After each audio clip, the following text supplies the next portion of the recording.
Hi all of you, again I have come in this video. এই ভিডিওতে আমি আবার একটা বাংলা পোয়েম বলতে যাচ্ছি। তার নাম হলো দেবতার হৃদয়। এই পোয়েমটা খুবই ভালো আর এই পোয়েমটা আপনারা শুনে মিনিংটাও বুঝতে পারবেন পরে। তো আমি প্রথমে বলি, তারপর আপনারা শুনুন, দিয়ে আমাকে কমেন্টে বলুন ভালো হয়েছে কিনা। Let's start. দেবতার হৃদয়।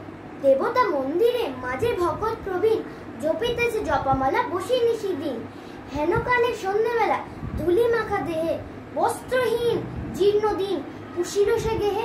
কহিল কাতর কণ্ঠে গৃহমোর নাই, এক পাশে দয়া করে দেহ মারে ঠাই। সসংকোচে ভক্তবর কহিলেন তারে, আরে আরে অপবিত্র দূর হয়ে যারে।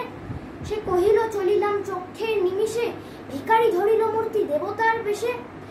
দেবতা কহে মোরে দূর করে দিলে, জগতে ফিরে দরিদ্র রূপে দয়া তরে। গৃহহীনে গৃহ দিলে আমি থাকি ঘরে। তো তোমাদের এই পদ্যটা কেমন লাগলো আমাকে কমেন্টে জানিও। আর এর লেখক হলো রবীন্দ্রনাথ ঠাকুর। তোমরা আমাকে নিশ্চয়ই কমেন্ট করে বলো। আর যদি আপনাদের এই পোয়েমটা ভালো লাগে তো লাইক, কমেন্ট, শেয়ার আর সাবস্ক্রাইব করতে ভুলেন না আমার চ্যানেলকে। আর যারা এখন আমার চ্যানেলটাকে সাবস্ক্রাইব করেনি তারা প্লিজ অবশ্যই আমার চ্যানেলটাকে সাবস্ক্রাইব করে দেবেন। আর এমনি ভিডিও বানাবো আর আপনার জন্য প্লিজ সবসময় লাইক করতে থাকেন আর আমাকে সাপোর্ট করতে থাকেন। বাই।